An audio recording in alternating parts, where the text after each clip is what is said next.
پوچھنے والے نے یہ پوچھا ہے کہ اگر یہ بتائیے گا کہ کیا ہم جو بازار سے مچھلی فرائی بک رہی ہوتی ہے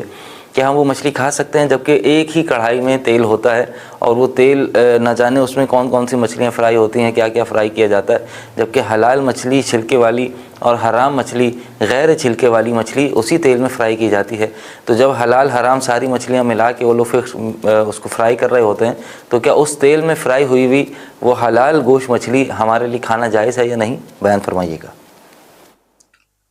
دیکھیں جی، یہ مسئلہ ہم پہلے بھی بیان کر چکے ہیں کہ جو حرام گوشت مچھلی ہے اس دن وہ نجاسات کے ذیل میں بھی ہم نے بیان کیا تھا کہ جو حرام گوشت مچھلی ہے جس کا چھلکا نہیں ہوتا وہ حرام ہے، ناپاک اور نجس نہیں ہے، چونکہ وہ اس کو رگ کو کاٹو تو دھار مال کے خون نہیں نکلتا، لہذا حرام گوشت مچھلی وہ حرام ضرور ہے لیکن ناپاک نہیں ہے۔ ہر حرام ناپاک نہیں ہے، ہاں ہر ناپاک حرام ہے لیکن ہر حرام ناپاک نہیں ہے۔ مثلا مٹی حرام ہے لیکن وہ ناپاک نہیں ہے، اور جب تک اس پر اوپر کوئی نجاست نہ گرے، جب تک پیشاب نہ گرے، جب تک خون نہ گرے، تو اس سے کڑائی میں کہ جس میں جو ہے نا وہ پورا ایک کنستر فرض کیجئے وہ آئل یا گھی آپ ڈالتے ہیں، اس میں مثلا حرام گوشت مچھلی جو ہے وہ تلی گئی ہے اور اسی میں آپ حلال گوشت کو ڈالتے ہیں۔ اگر یہ جو ہے وہ حرام گوشت مچھلی ناپاک ہوتی تو اس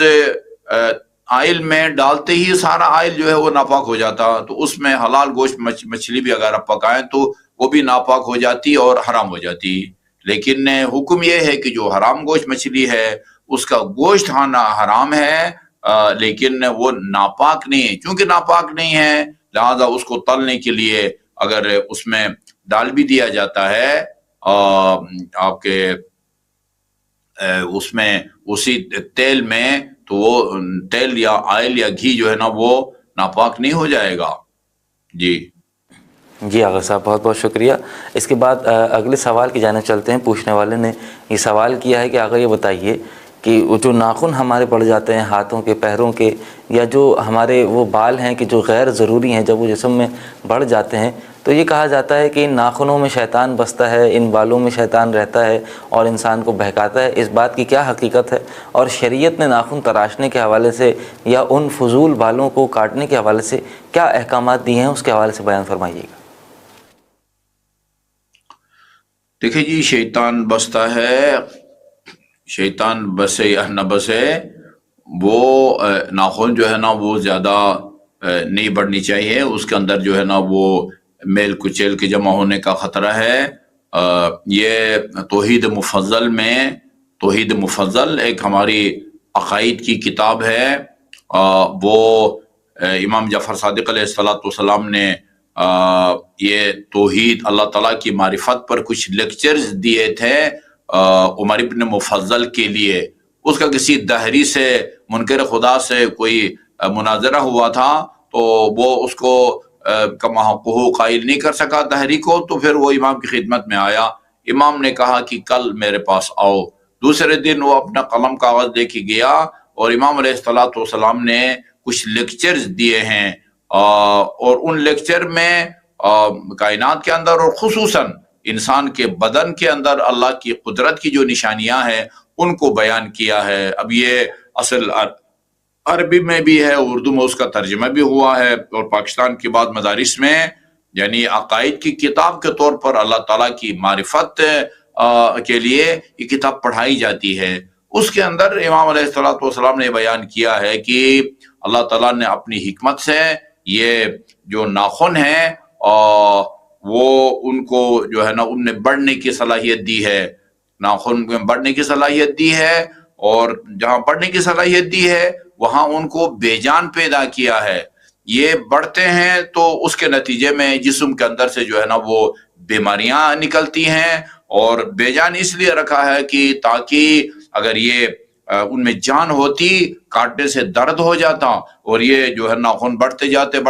پتہ نہیں جو ہے نا وہ کیا صورتحال ہوتی۔ کچھ لوگ جو ہے نا وہ جن کا یہ ہوتا ہے اپنا گویا کمال دکھانے کے ناخن بڑھاتے ہیں، فلان کے جی اتنے انچ ہیں تو فلان کے اتنے جو ہے نا وہ فٹ ہیں، تو وہ یہ